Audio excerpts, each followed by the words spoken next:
So today we received Harrington, famous bonsai master from England.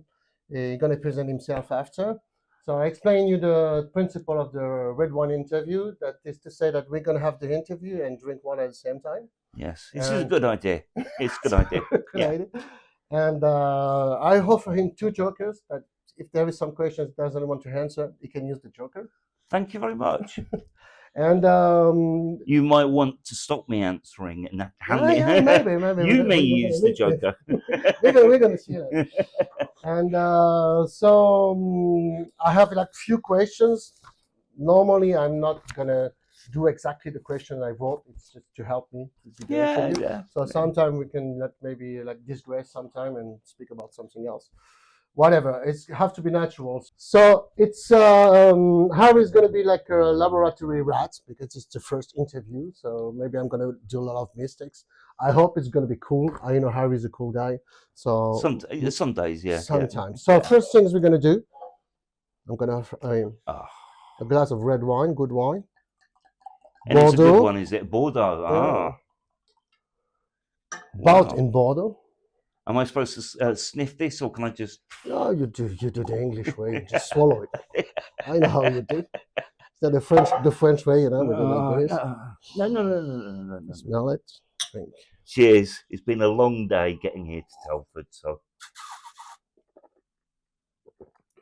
It's a very good one. So it's just perfect. You like it? Yeah. It's perfect. So we're going to start for a French wine. It's not bad. But we are the king in wine, you know. Right. In food also. So we don't boil, the beef with mint. So, first question. Is it easier with girls when you are a bonsai master? Yes. Yeah? Absolutely. It's interesting. Yeah? It's an interesting thing. And my apprentice, Toby, who you've met, he said, when he was on dating sites and stuff like that, when people found out he was working and doing bonsai, they were so interested. Because it's a lot more interesting for a woman than playing football or something like that. Why, do you think they believe you are more wise or more zen? Yeah, I think so. They don't realise that you're covered in mud most of the time and you swear a lot. And no, seriously, I think it's always done me good. Well, maybe they believe you are rich. Possibly. No, so it's more easier. Did you find a difference before or after you started bonsai? I wouldn't have noticed. No? At that point, I was living with someone for quite a long time, so that was a good point. So you have a girlfriend? Yes, at the moment, yes. Yeah. For a long time? I've had various people in my life, and at the moment, I'm with someone for a few years. Okay, yes. A few years. Okay. Oh yeah. Kids? No. You never had. But kids. I have two children. You had two children by already. two different mothers. So I've been raising my daughter Alice since she was 2. And Boys, she's girls? 15 now. Alice is a girl. My son is Toby's age, so he's like 29 now. Okay, it's an adult. He's in Australia. Okay. Yeah. Great. So for those who don't know you yet, I hope there's nobody that doesn't know you. Those who live in a cave, maybe. Can you describe your career in a few words? I started bonsai in. Are we looking into the camera today, or am I looking at you? Am I looking into your eyes? Just normal conversation. I started getting interested in bonsai in 1995. I was a gardener. How old were you? 25. 25. But I grew up with parents who loved gardening, and I spent my life outside in the garden as a child, around it all, even if it was having bonfires and sweeping up leaves or mowing lawns. It's just being outside in that environment. And apparently as a child, it was difficult to get me in the house. So when I ran off and did crazy things as a teenager, and it wasn't until I settled down around the age of 25, I realized, I remembered my passion for plants and gardening and how much I actually knew.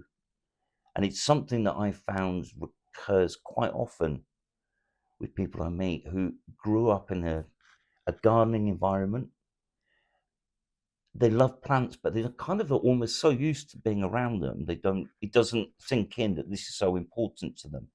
And when they start settling down with a woman, maybe having kids and getting somewhere to live, and they have their first garden and they remember how much their passions for being outside and growing things.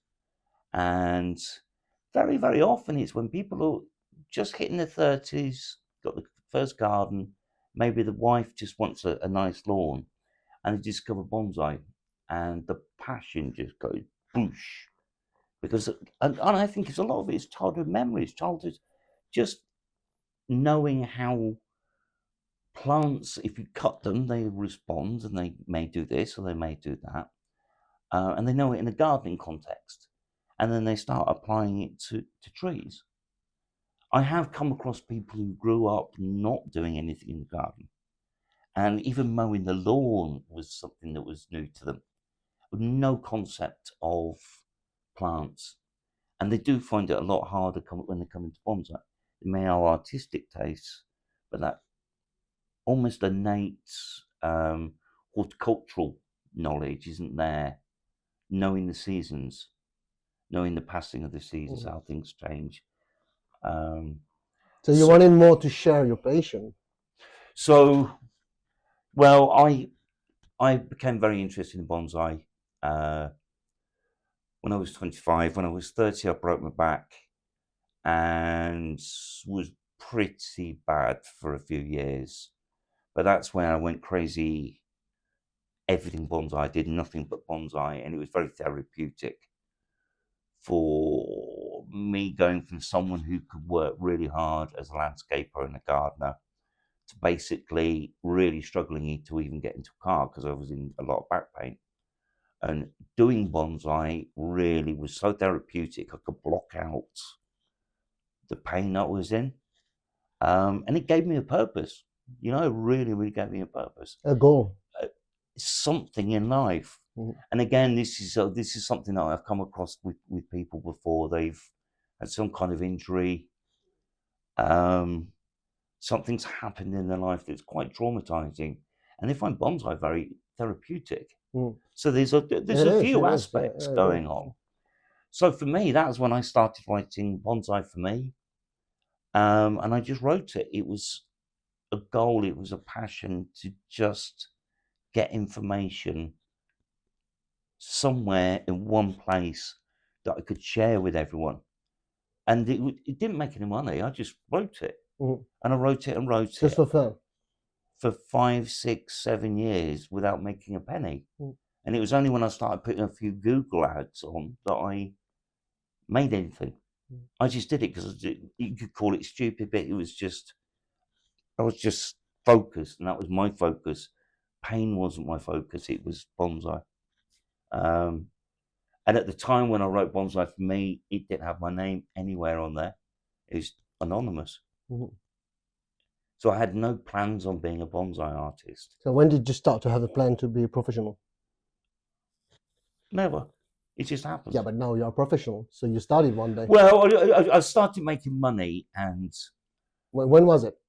You have a year? Probably by about 2006, 2007. Okay. I started making a little money, but not enough to live on. And it wasn't until I started publishing books as a way of monetizing.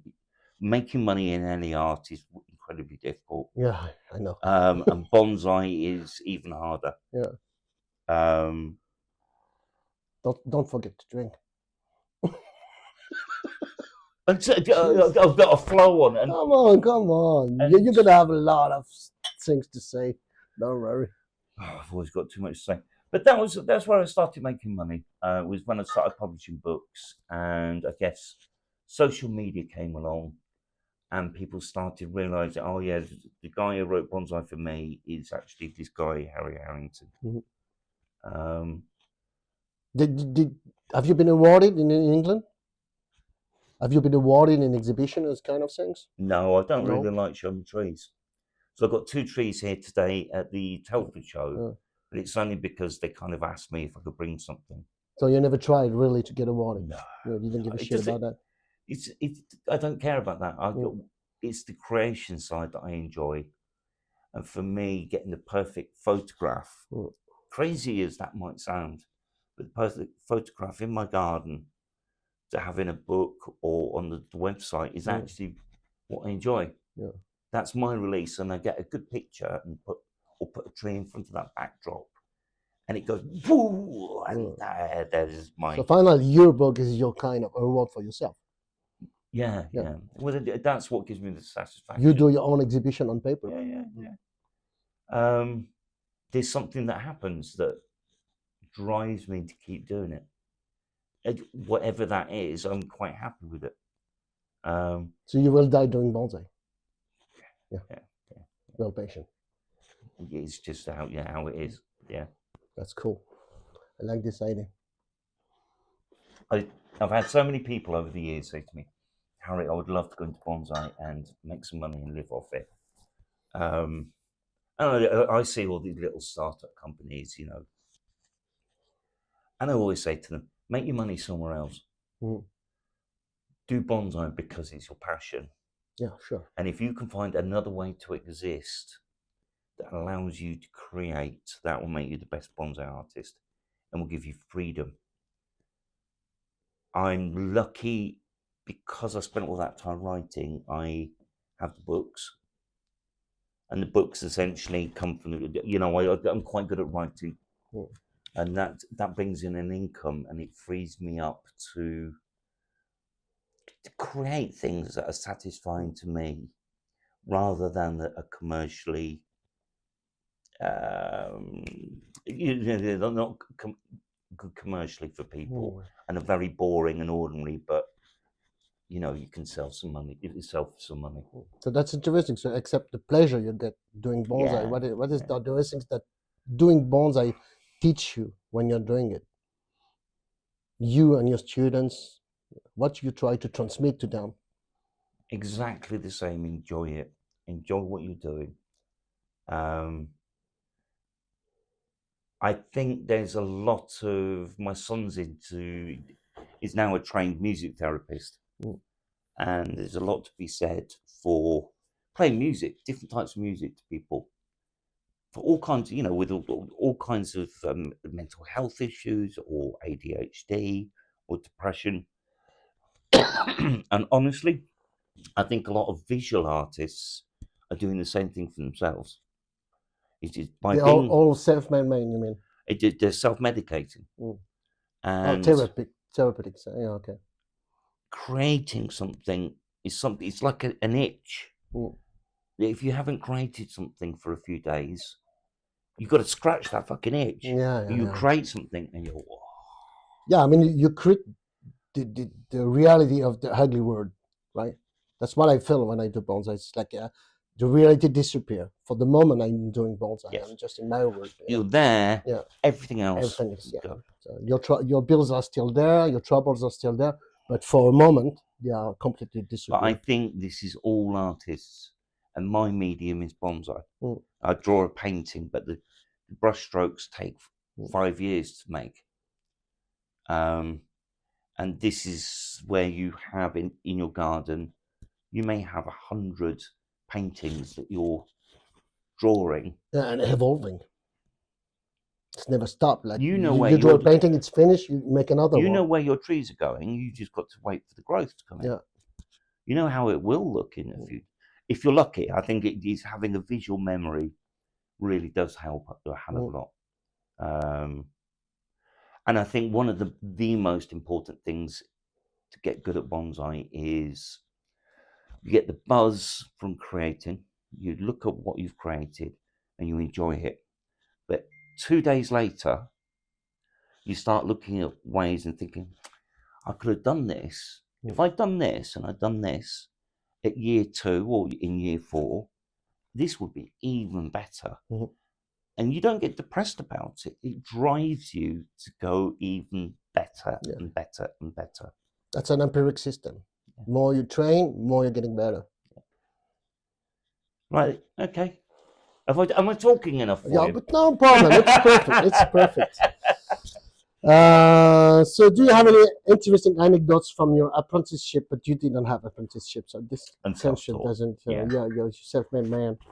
I think that's important. That's another question. Do you believe you need to work to learn from a master, or do you believe you can learn by yourself? You can learn by yourself, and that's what I did. And I'm very, very, very, very lucky. I had the time. But at the same time, another question. Sorry, I cut you. But at the same time, you read some books from Japan. You get a lot of information. So I mean, I was taking information from everywhere. Yeah. I read huge numbers of Japanese articles. So you learn from them. Yeah, absolutely. That's the question. But I'm absorbing it in my own way. And unfortunately, there's a lot of poor information out there, which can lead you down blind alleys. But things like Bonsai Today was absolutely fantastic for the Japanese articles.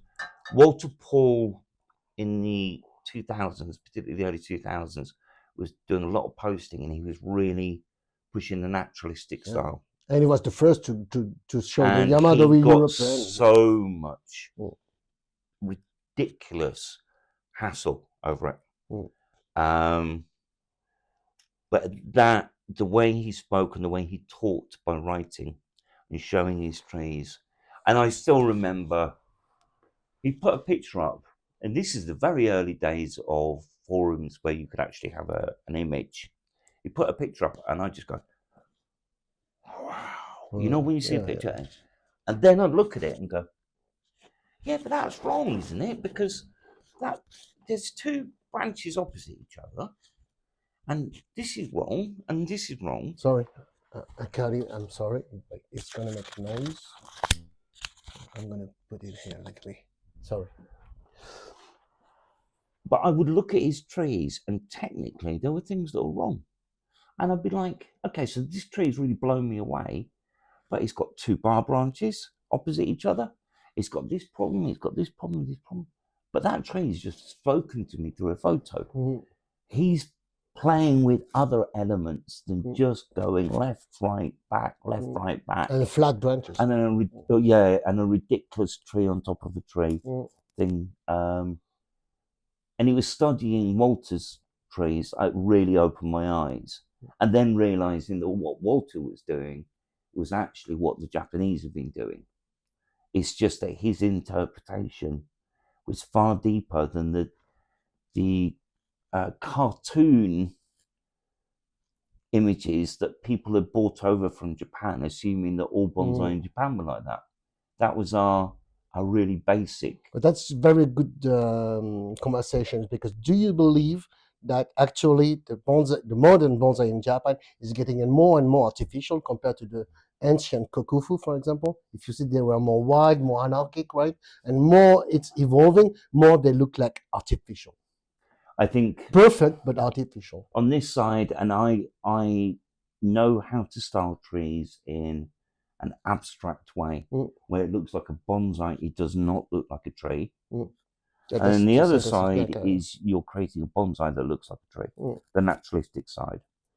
And if someone asks me to work on their tree, I say, not so much these days, because people have moved to the naturalistic. They understand it. Some. Not all. Some people are still. If you speak about naturalistic to Italians, they will jump. Yeah, and then I think you've got that dependent on species and things like that. But you need to know how to. My thoughts are: a tree belongs to the owner. Yeah. And you respect the owner. What you don't do, if someone puts a tree in front of you, you don't come along and whack it. Yeah. You say to the owner, how do you see this tree? Do you want something this tall? You realise that if we made it shorter, it would make it look older. But I'm not going to just chop it. We'll make the best of what you want as the owner and what I can give you as the artist. And I think there's some arrogance with some artists where they'll just chop a tall tree down to the first branch and they know in their head that in 5 years' time that tree might be better. That's the fast way. But the owner is left with something that is And all the enjoyment is being removed. The owner is frustrated. Yeah. You speak too much. Don't bring enough. It's because it's been a very long day setting up. Yeah, I know. Where you've been hanging out, you French bohemian artists are hanging around the hall, chatting to people. I've been setting up stands, organising. You have Heidi, how many questions people ask me? Walking across the hall is difficult, isn't it?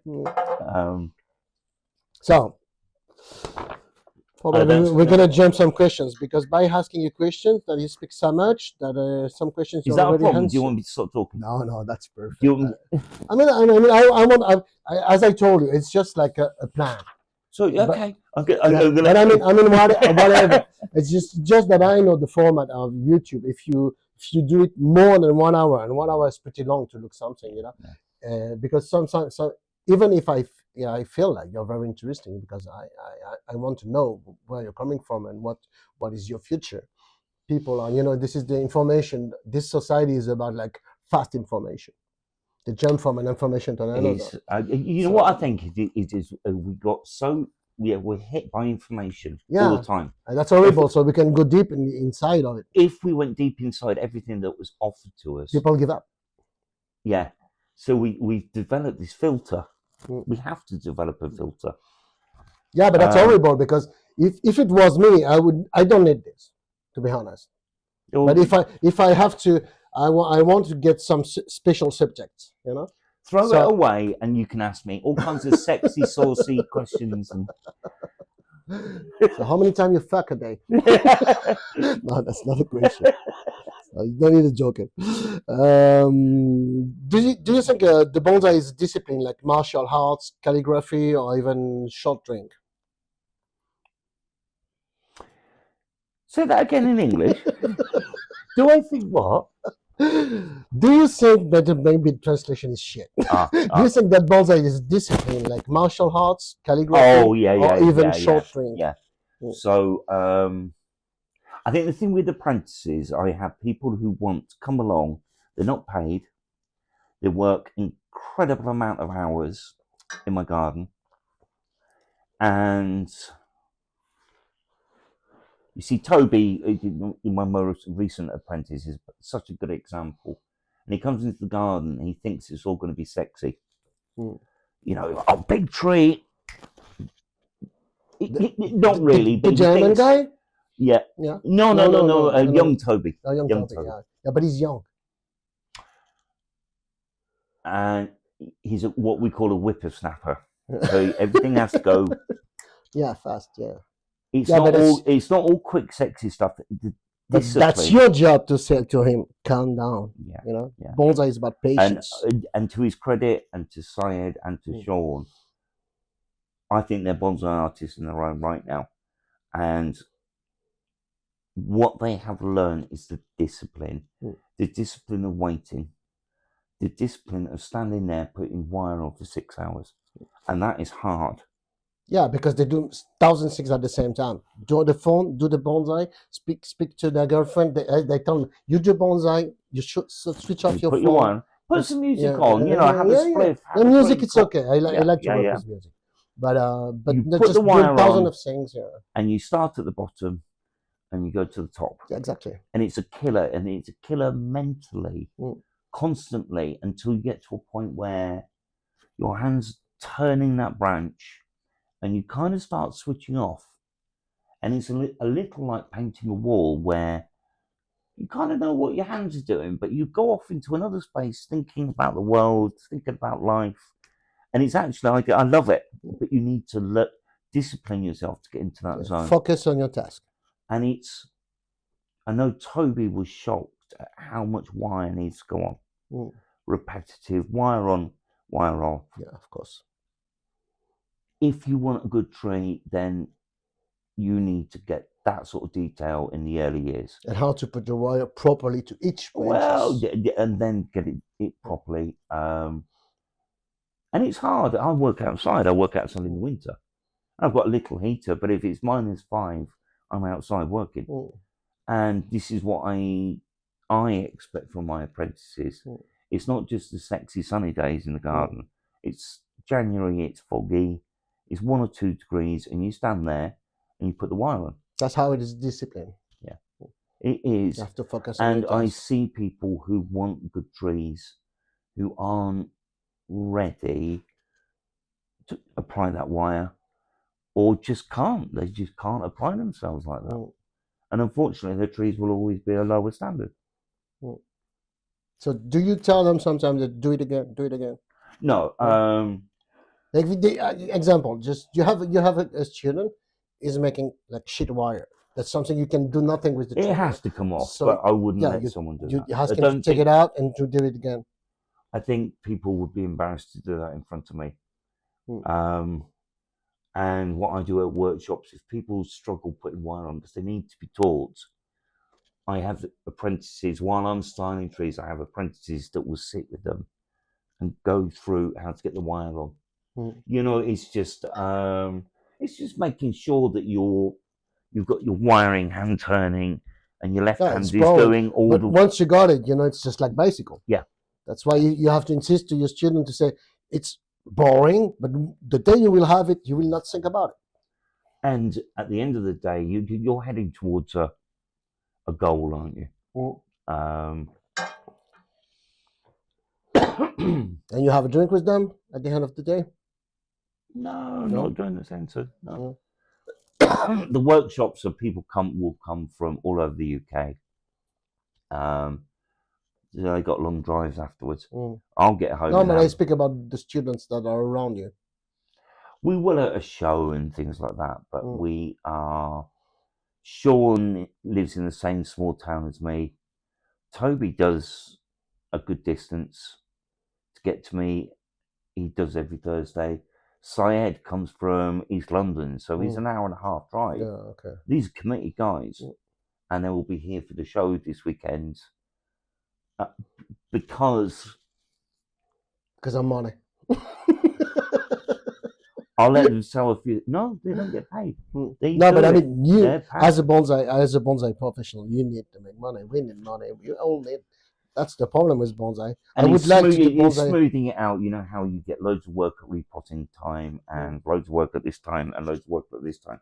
Then there's dead months. July, August, for instance, are just dead.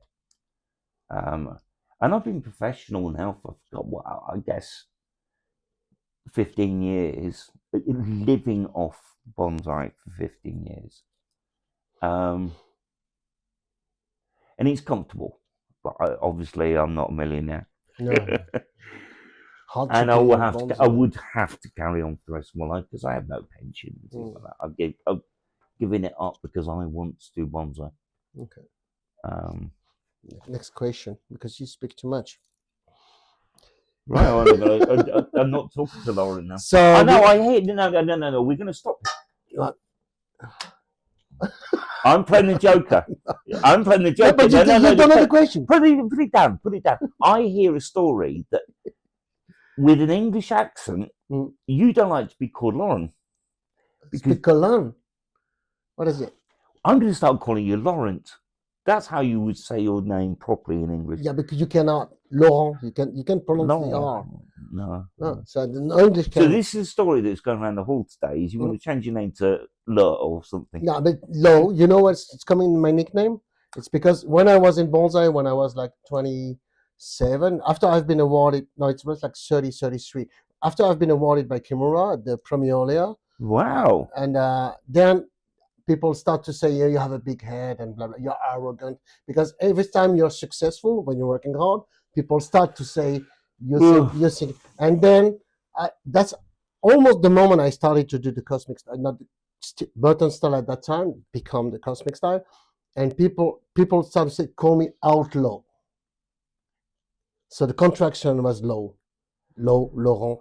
So, and when I'm traveling everywhere in the world, everybody call me Lauren. What is an English name, right? But Lauren is Lawrence. Lauren is a girl's name. Yes, girl's name, exactly. Yeah. So every time I say to people, just call me Lo. Everybody can pronounce that. Low, L-A-W, or L-O. Whatever you want to write it. Low, everybody can remember. And it's okay to me because low is male. So And I don't want to be called Loman because I feel like how old are you? uncomfortable You with look that. the same age as me because I'm quite old. You look really old. Yeah. You're in your 50s, aren't you? Wow, but you look young. I'm 54. I'm 52. Yeah. So, Is this, isn't it? yeah, No, but you have no. I, Next question. I, No. Next. I jumped that one. Listen, listen. Okay. Is that white or is that silver? Yeah, no, it's white. So okay, I jumped that one. Okay. You're lucky. It was a hard one. What is the best memory? What is the best memory? Sorry, you had in your bonsai journey? There are loads. Oh You don't have any special one. no, actually, and it kind of sounds big-headed, but when I was on Gardener's World on the BBC, and they featured me on the BBC, and Gardener's World was a program that I grew up with. It was always on a Friday afternoon. Friday evening. Mm-hmm. My parents watched it, and I watched it, and then when I came back into gardening, I watched it really heavily. And Gardener's World is really top gardening stuff. You know, Chelsea Flower Show, very, very beautiful gardens are featured. It's only top quality. So when they contacted me to say that they wanted to film in a garden, it was just like, wow. And because I worked from a garden that my mum started, and my mum's still alive, she was just like, for her, that was special. Okay. And when we had the BBC come down and we had the film crew, for her, she's 87 now. So you were not proud for yourself, but for your mother. For both of us, it was one of those full circle things. You know, I grew up with this program, and then suddenly I'm on this program, and you know, 4 million people watch it on the night. And your parents see their son garden. She was so proud. That was probably the best. Did she cry? No. Oh my God, I'd have slapped her. No, you would not. Great. And what is the worst memory you have in Bonsai World? Bonsai journey. I got very, very irritated when, and I think this is what you were talking about when a little while ago, when people's head come up above the parapet.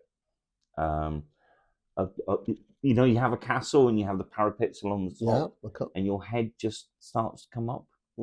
And there's some people who feel very threatened by that. And instead of just doing their own work and improving their own work, what they try to do is to hammer you back down. And I found this that put you down. Yeah, bring you back down. I don't get any of this now for probably a decade, but there was a period where people were trying to pop me down. And in some ways I enjoyed that. I was irritating them, I'll be honest with you. Did you ever feel a desire of revenge or kind of things?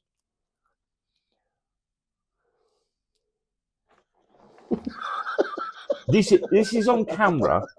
This is on camera. So this is his last chance. Now we have to. No. So how do you explain that there are so few women in the world of bonsai? That's very. I'm very, very pleased to see some genuinely very, very good artists. So we've got Kaz. So how can you quote one name? One Maria Hadžić is absolutely brilliant in Croatia. Who? Maria Hadžić. Yeah, the naturalistic style from Metropole. Yeah, I agree with that. Yeah, the material she gets, but also the way she styles it, the way she's a kind girl also. Yeah, humble, very cool. No, I have a lot of time for her. I don't like her hair.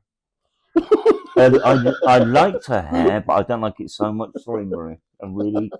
But really, change your hair. No, she's I'm just fantastic. kidding. We're just But kidding. over here we have Caroline, who's always known as Kaz Bonsai, and she's worked up in a nursery on the Scottish-English border for years, and has worked with so many artists, but quietly for sort of 20 years, assisting at workshops with some really big names.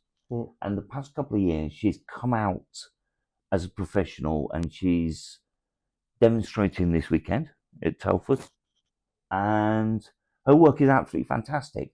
But she's there because she has a discipline. She is a really good artist. I think there's been a few people that are constant.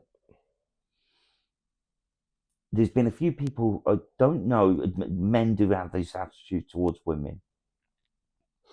Sorry, I cut you because I have to check the battery. That's okay. Sorry.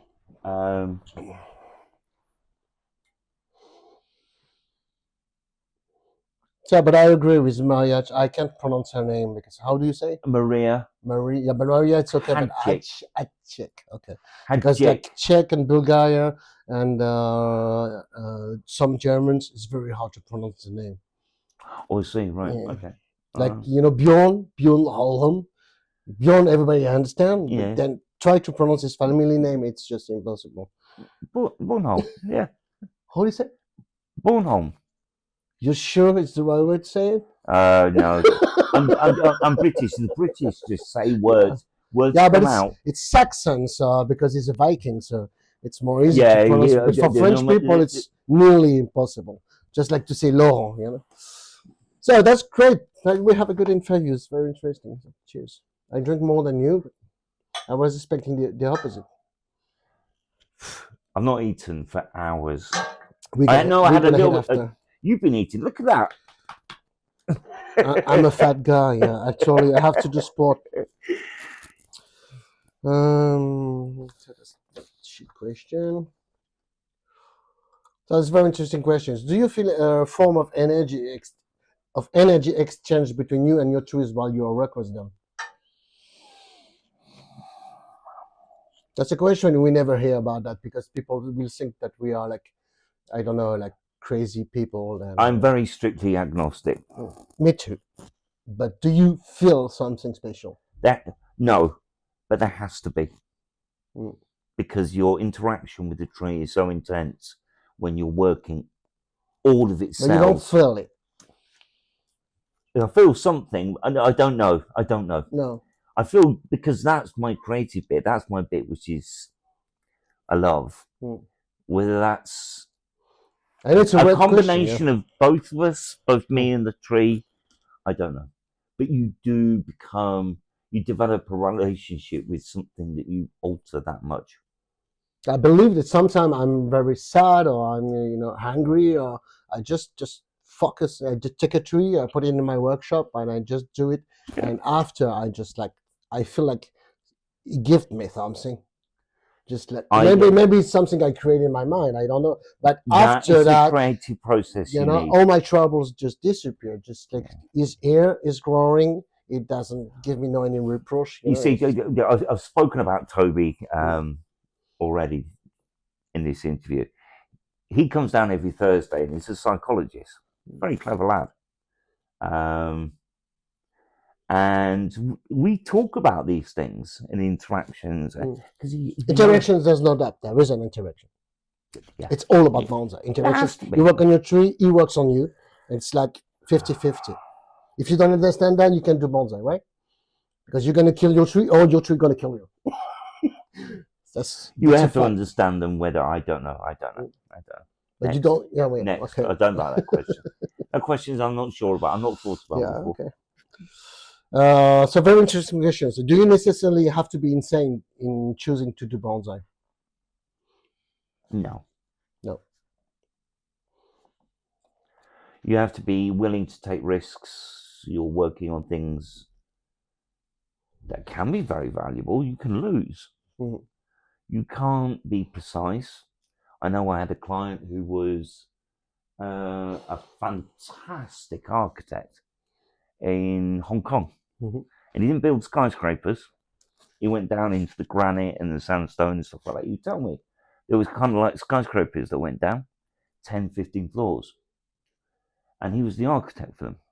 And he was saying, this is precision stuff. You're going through hard granite, sandstone, all the rest of it. And you know what? He was terrible at bonsai because everything had to be precise. He couldn't get his head round me saying to him, you might get a bud there, or hopefully you may even get a bud here, but I can't guarantee it.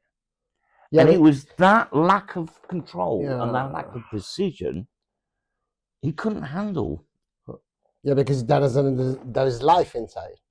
Concrete, it's dead, right? So you can control everything. But life, you can control it. We are guiding our trees, but they are in charge. We guide them. And if they don't want to go... we control them at the same time. We tell them where to go. And yeah, but all trees have got an element of fuck you, I'm going to do what I want. Sometimes they lose some branches, but you have to accept that. Yeah. But we are controlling most of the elements. We control the soil, we control the growth. If you want to make, you want to make a big one, you put it in the ground. You are not in control. You are not actually. No, not 100%, but we control 50% of everything. We decide if it's a mame, we decide if it's choin, we decide if it's going to be huge trees. If the tree decides to die, it will die. If it wants to survive, it will survive. I don't believe in that. Every time I lost a tree... I'm English, I'm right. No. No, but that's very interesting conversation, because I had this conversation 1,000 times. Before I was thinking, it's because of the weather, it's because of the mushrooms. No. But now I know anything happened to my tree, it's my fault. I've done something wrong. That's something different. If something goes wrong with a tree, it's not because it does decide to die. It's because I made shit. You've done something wrong. I made shit. Yeah, absolutely. I'm 100% responsible of my tree. If I dig a tree in the mountain, if I say 50% are rooting, 50% are dying, first of all, I didn't have to dig them in the mountain. First thing, they didn't ask me nothing. They are here for 500 years, So, and anything happen in my bonsai, it's 100% my fault.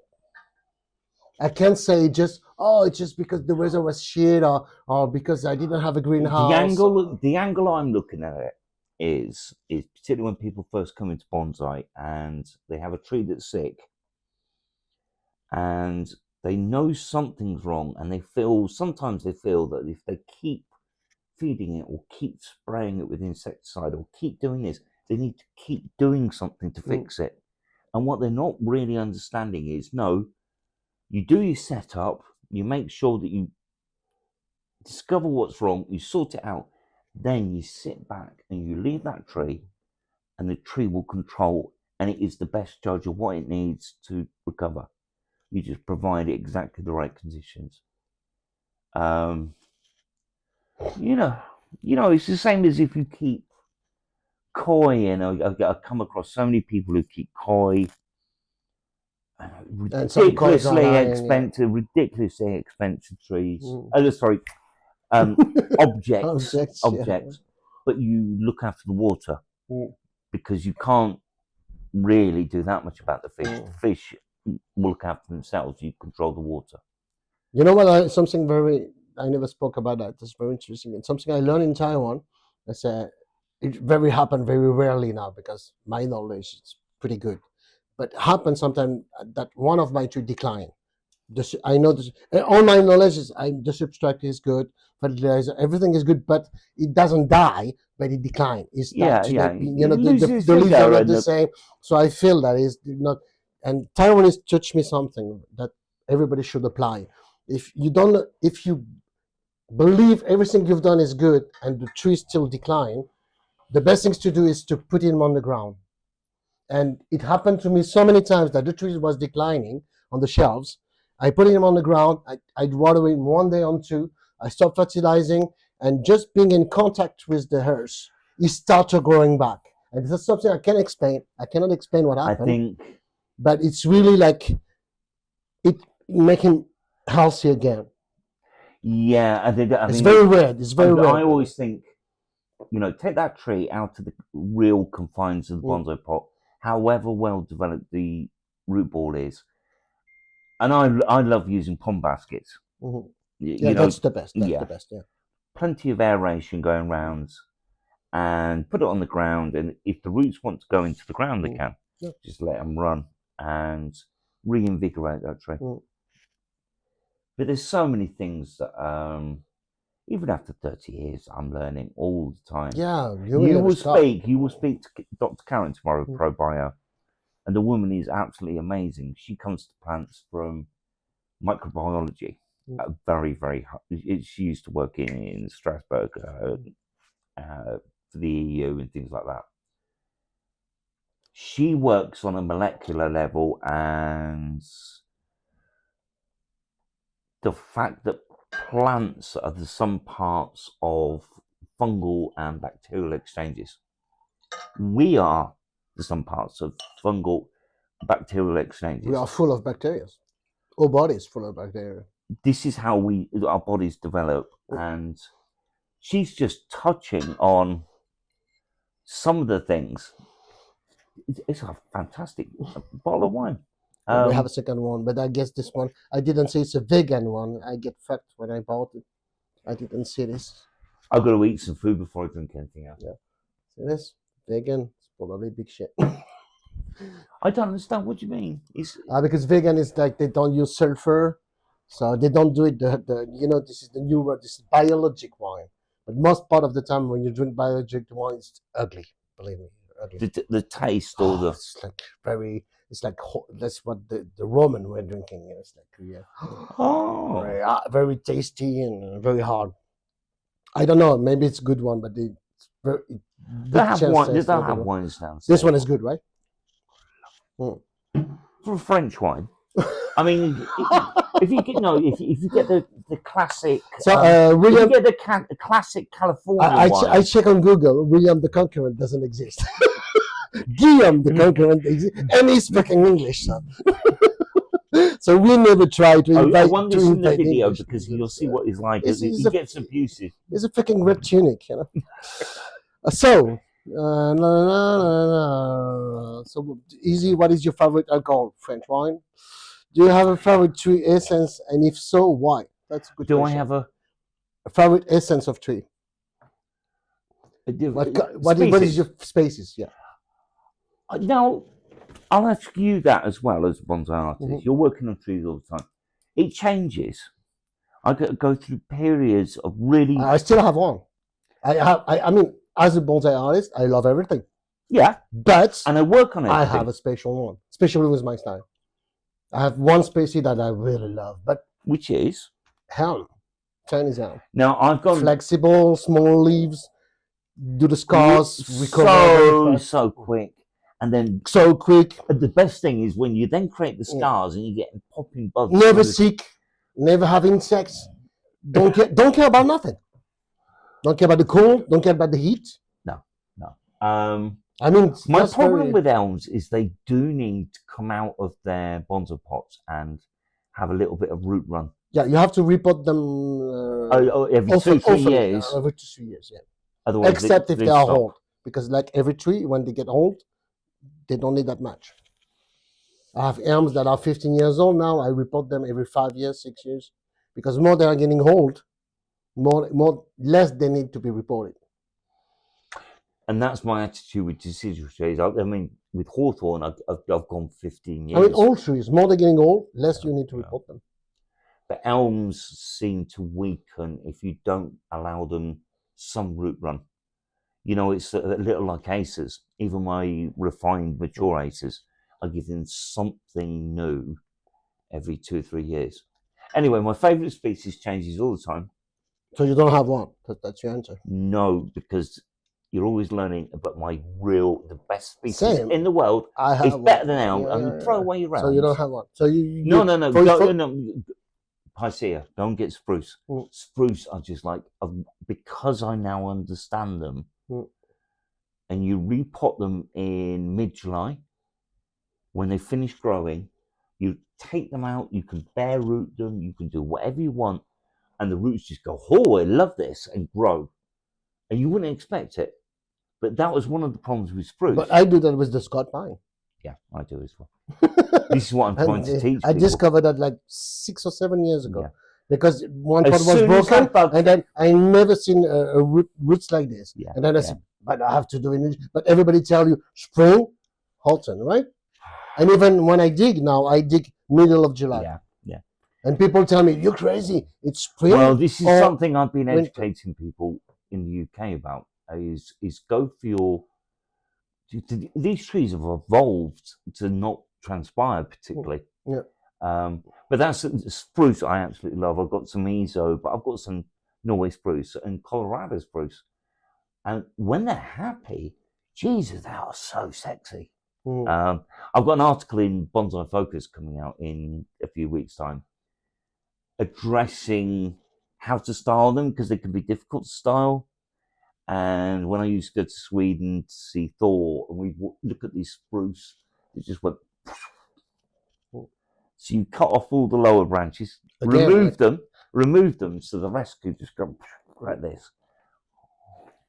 Water ball is a good example for that. I'm going to throw away your ace palmatum and hundreds. your elm spruces. Yeah, but it's hard to manage with the foliage. But if you let him free, it's a good tree. But I like to handling my trees all the time. I like to wire all the time. You don't know what you're doing. I know. That's my problem. I think this is a good bottle of wine.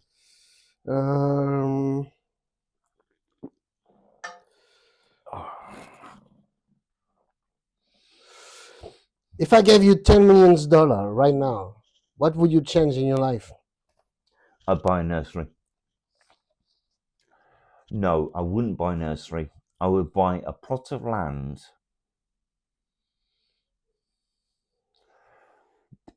that gave me a bigger garden and display area. And I would have some trees for sale. Museum? What does museum mean? I mean, a pod that you train by yourself and you can expose your trees and develop trees in just a plot of land. And Good. bonsai nursery. That's a good answer. I would probably have done the same. Yeah. I've seen you on Facebook, but it is exactly the same. You need a location. You know, I'm okay at the moment. You need the $10 million. Then you will have all the location you want. Can we split it? Seriously, 5 million, I'll be okay. Yeah, 10 million. You go to every land. You say, "This guy, how much is your land? 2 million. I give you 3." Money. We'll both be okay. Money can buy everything. That's the problem. So, so he's the friendliest bonsai master you have met in the bonsai world, and you can't say me.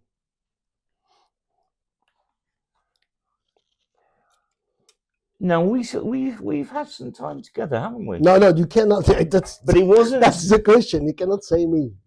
You've been friendly, but it's not gone overboard. You've not got sexual. Of course not. There are so many. The vast majority of people in. I mean, the one in particular that you have good memories with, and you kept drunk together and having a party. Fuck me. I've got drunk more times. Not necessarily Bonsai Master, but someone you met in a bonsai. It could be a Bonsai Master. There are so many good people. I mean, Thorhold Villa in Sweden, we sat out on his veranda. Thorhold Villa, yes, very kind. Yes. We sat out on his veranda, got very drunk through the nights. And his cabin is magic, right? Have you seen his cabin in Sweden? He's shown me some. He's got his small cabin with a sauna. But we've been up in the mountains and we've gone up and seen the oldest tree in the world. It's the spruce. And they're going to kill me because I can't remember the name of it. I can't help you. There are so many cool people in bonsai that I have met, including yourself, and people are passionate about bonsai. By and large, are actually really, they come from all sections of society, and there's so many artists or artistic types, and you can't fail to just really appreciate being around them. And I think this is the thing that some bonsai masters and artists don't realise is, yeah, you're good at bonsai, but all of these people that are coming to you and talking to you are also extremely talented, possibly in other fields. Yeah, could be. But they enjoy the bonsai and they're looking to you not to be put down, not to be treated secondary, like you're better than them. They have those I've never done that. I never put people down. No. But I think that that's something that's important. So many people I have come into my workshops, and you chat to them, and they're just like incredible people, and they're so talented, but they also do bonsai. And the respect that I think that we should give them coming into our spheres and encourage them. And sometimes there is a little bit of the Bonsai Masteries God and yeah, but that's the image. That's not that. I don't do bonsai for that anyway. So I do bonsai for check the video. Free tattoos and. Okay. That's perfect. That's a good interview. I didn't expect that. That's cool. I think I'm gonna jump a lot of questions because you. Come on, you got loads and loads here. Only 6 questions more. That's cool. Then we're going for a cigarette. So the questions. What is 6 afraid of 7? 6 afraid of 7. 6 afraid of 7. I don't understand. I don't even understand my question. That was just after I write nonsense question. Oh, okay. Just kind of private jokes. Now you got it. What is 6? You're filming it. You're crazy. I'm crazy. Is he on crazy, camera? He's filming this wine. So see, that's what I expected. We are up to the end. We get drunk. So now that's the interesting part. That was my plan.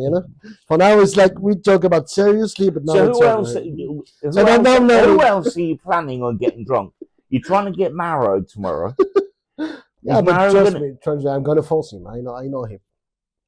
He will say no, blah blah blah, and I don't know if he's coming with his wife or not.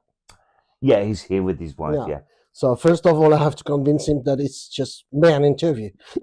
Because if his wife is there, he will not give the same answers, right? Right, we'll find something to do. We'll find something to do downstairs. Okay, so interesting question. Challenge to you, Mauro. So we're gonna cut this also. Nathan, remember, this past 2 minutes we're gonna cut this. We don't have troubles. I have enough troubles in the bonsai. Okay. Don't you think there is too much conflicting information in modern bonsai compared to the little information we had in our time? Fucking hell, because when we were younger, right? You are 54, I'm 52. We didn't have information. We have to scratch everywhere to get some information now. And now today there is billions of fake information, right? One of the biggest problems is we have in this country pioneers of bonsai who were pushing and discovering things through the 60s, 70s, and the 80s. And they were realizing, no, you can't put a tree just into peat. If you put some grit in there, that's better. And as we go on in the West, in the UK and Europe, we keep learning. The problem is those pioneer artists wrote books that were published that keep getting republished by the publishing houses. It's not the artist's fault. Oh, and they read wrong information and they write wrong information. But it's information from 30 or 40 years ago. And the book is not the worst. The worst is social media. No, this is the first thing, though. There's so many people on social media who've just bought a bonsai book that says new 2023, 2024, that was actually written 30 years ago. And they don't make a verification, and they don't know. So they can then go online and say, such and such person says you can put peat and grit and that's sufficient. So we have that regurgitation of old information all the time. then we have steps of people learning. What I know now might be different than what I knew 20 years ago. I update myself all the time, but it doesn't necessarily mean that other people update themselves all the time. And there are a lot of people who reach a level in bonsai that they're happy with, and that's great. And they enjoy the bonsai, they go to the clubs, but they're still there, and they're not learning, they're not moving forward. But unfortunately, they're still teaching new people the way they used to do things. I believe that's because people don't test with their trees. Because if you have some information are good, some information are bad, right? You can't. Maybe in my books you can find some information I give to you that are wrong, because I can do mistake, right? No, but the thing is that at all time, I believe, even when I was reading John Naka, I'm gonna make a lot of people hungry. But now I can contest Naka. I mean, his books are magic because they teach me how to do bonsai. But now I have some informations that are wrong, and I know they are wrong because I took my trees, I grow them, and I have the answer now. You know. I'm sorry, John Naka was an absolute pioneer. He did so much. Big respect to him. That's I wrote it in my books. Respect that. Yeah, of course, 100%. But I can contest some things. With modern bonsai, the amount of hassle I've had because of his famous tree on top of a tree phrase for building the crown, and that then was the understanding for everyone. But I still have people who build a tree on top of a tree, and unfortunately they keep doing it every year, and the tree gets taller and taller.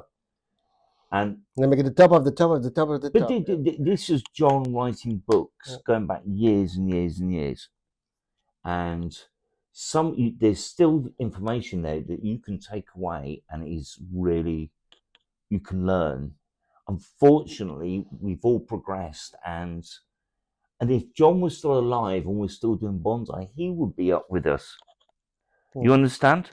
But those books were written, he can't change the books that you wrote 25 years ago. And I'm pretty sure that if he was there, if I was talking with him and say, you wrote this, because it was an experimentation, he will probably say, yeah, you're right, because this is wrong. Even if you take one of my book and you tell me, you wrote this and it's wrong, and if I have evolved by myself, and I say, yeah, it's bullshit, I will correct it in the next meeting. We all have to keep evolving, otherwise we stand still.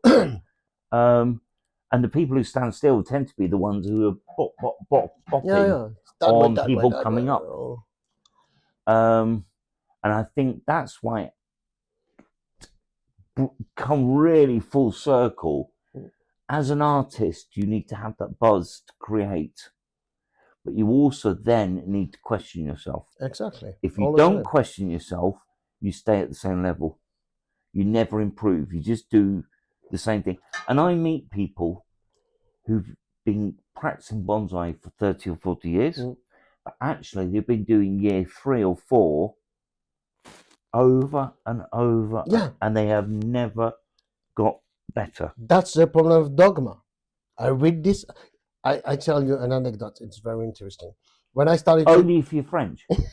Yeah, I can speak French if you want. Mais je pense que tu vas rien comprendre.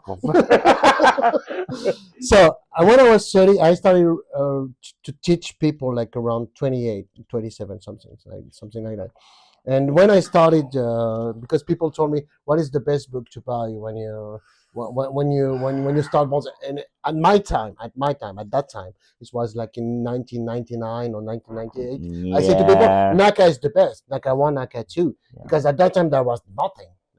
But that's 25 years ago. Yeah, but believe me, you remember his sketches, his drawings? Beautiful. Yeah, beautiful, but at the same time, flats. So the first people bring trees, they bring me trees with the branch on the side, right side, left side, no back, no front.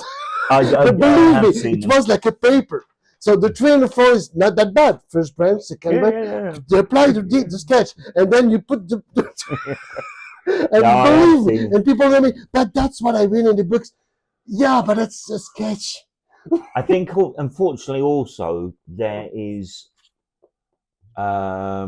many good artists who produce very good work with very, very healthy trees, but they do things differently to each other. There are a number of ways to skin a cat, and that can be a dilemma as well for people. You know, maybe they decide that this type.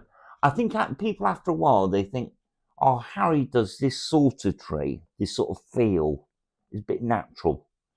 And I'm going to follow what he's saying, and then there's this artist, and that's the route that I want to take.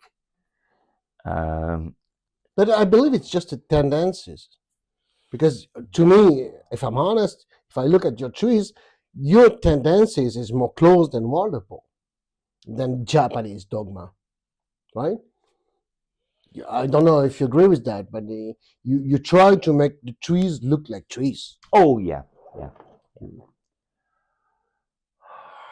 I want to, and I will do one day, is literally write a bonsai design book, but it's more about art than bonsai.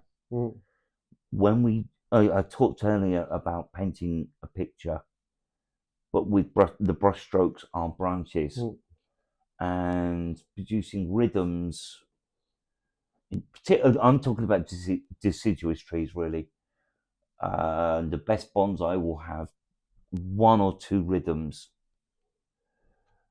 and when you look at them, and it's important that you don't know about bonsai, you just look at this as a work of art. You see the rhythm out of the chaos of branches, absolute chaos.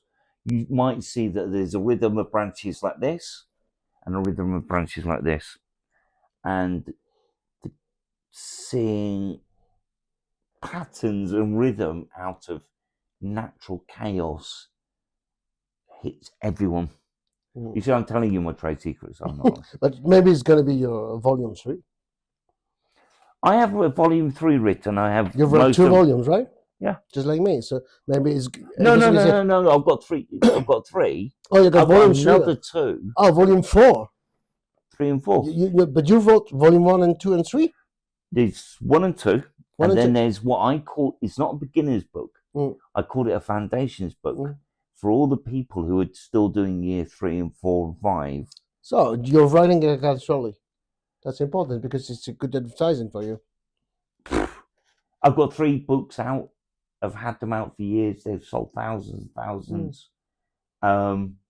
And people seem to really enjoy them. But Brexit has killed trade for the UK and Europe and everywhere. It's just killed things. So they are going to reappear. I get asked all the time for bonsai inspirations. One hasn't been available for 18 months. And they make silly amounts of money. You know, on eBay and things like that. They will be available, but I'm going to have to do it online. I have Bonsai Inspirations 3, Bonsai Inspirations 4 written, laid out, and ready for one day. I write a lot. I do go on like this, and I have. Have you noticed I've got opinions? I don't have. You said at the beginning of this interview that but don't listen to him. I don't have opinions. It's too dangerous. You said at the beginning of this interview not to take any notes of the video. Right, I want to go and have a cigarette. Oh, right, okay. Sure. So, what is your fish without eyes?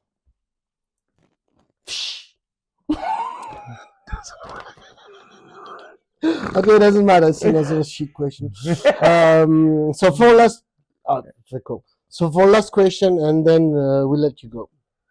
So, what is your favorite novel? You have one answer. Fuck me. That's the same as bonsai. I do, if there's one. It doesn't have to be with bonsai, novel. No, it's the same as bonsai. I go through everything you read in your life. A lot of historical literature. I absolutely love Stephen King. If there's one person. So give me one book of Stephen King and one title. No. All right, you name one species that you like in bonsai. The Crow. There is so many about Stephen King. So there is many. The Crow. It's like saying, "What's your favourite song?" Yeah, but you have to. That's, because you've written it on there. I have to. That's dogma, man. You have Because to you've written answer it on a this. piece of paper. You're telling me. Give me one. Give me You're one level. Totalitarian system Give them that you one. have in France. Give them one book you read that changed your life. One, only one. I have 1,000 also, but I can give you one right now. None. I'm not going to name you one. I refuse it. But Stephen King, he says already. But choosing. I do love Stephen King. So he like freaky books. Favorite movie? No, it's over. You used it already. Favorite movie? I use them for favorite you. Movie, use them. Favorite movie? Favorite movie? One. I like some movies. Do you know Saving Private Ryan is the favourite? Sorry? Saving Private Ryan. Okay. Who's done that? Repeat. Maybe I don't understand the title. Repeat it. Saving Private Ryan. Right, your street cred is just jumped out the window. Because I have an excuse. Maybe in France sometimes we change the title in French and we don't recognize the title. So Saving Private Ryan. It's about war. It's about war in Vietnam or in Second World War. No, nothing to do with that. So I don't know. Yeah, but if you're English, you understand him. No, it's all about. Oh my God, fuck's sake! It's all about invasions on Normandy beaches, running onto the Normandy beaches, and you need to watch it. You need to educate yourself. You're a Frenchman. No, but I just don't understand the title. Spielberg was behind it, and it's like The Longest Day. Fucking watch it. Yeah. And you'll go, shit, that is the best opening sequence I've ever seen.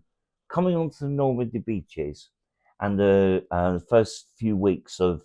No, you see, when you say Norway, it's Normandy. Yeah, okay, because the way you talk. Okay, of course I've seen it. Properly. I say words properly. You don't speak you do fucking any word of French, you know. That's ugly, you know. The English people can't speak any word of French, and their language is coming from French language. You know, the scariest thing is you sound Canadian.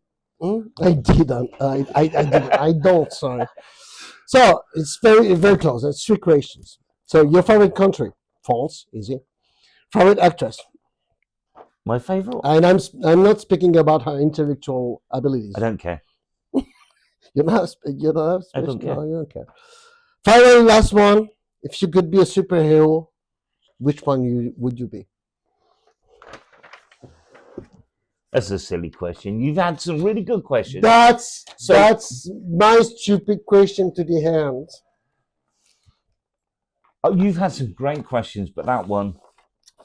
Which superhero you want to be? I've never done superheroes. The best question, the best answer would be like, I would be Harrington. No. That's what I would say. No, I'm saying this to camera. I'd be Deadpool. Deadpool is so cool. No, actually, yeah.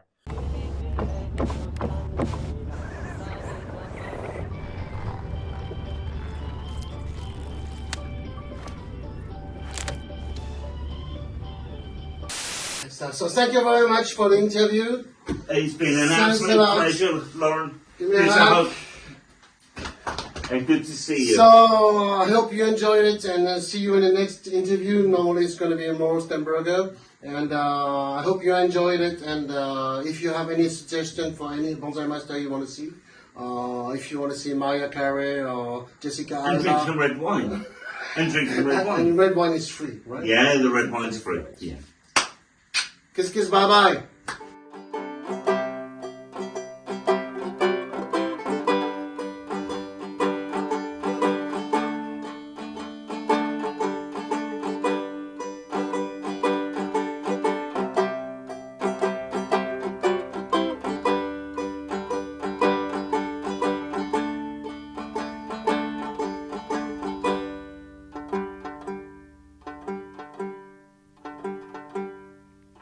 Saw her deflate from afar,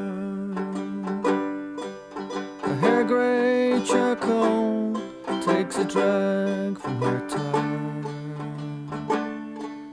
I kissed her a smile, but her blood red shut eye said the sun never shines on closed doors.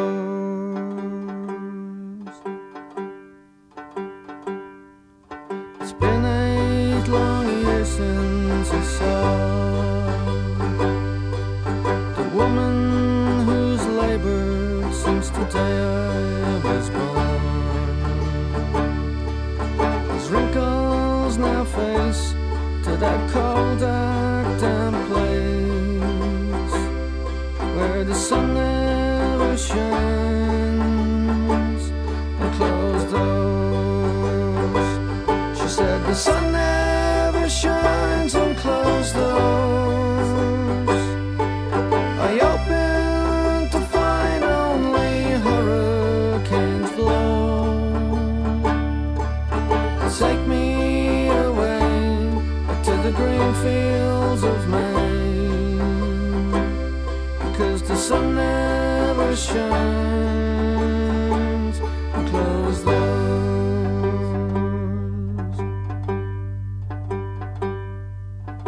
Death comes like a thief in the night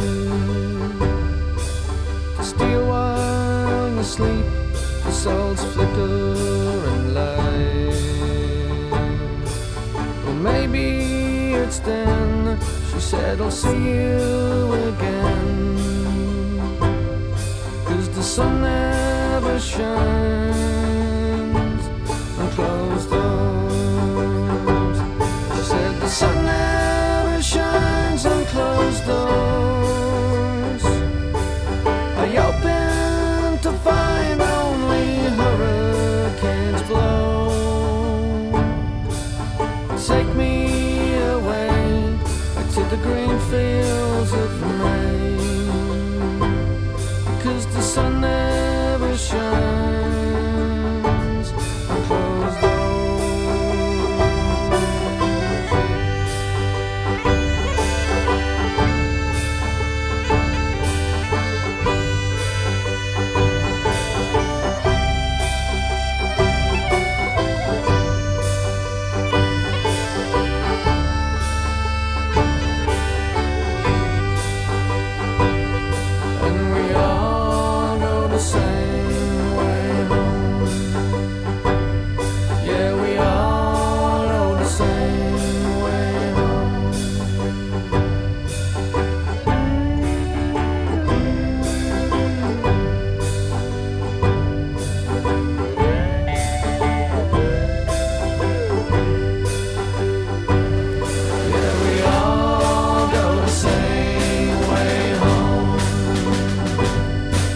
We are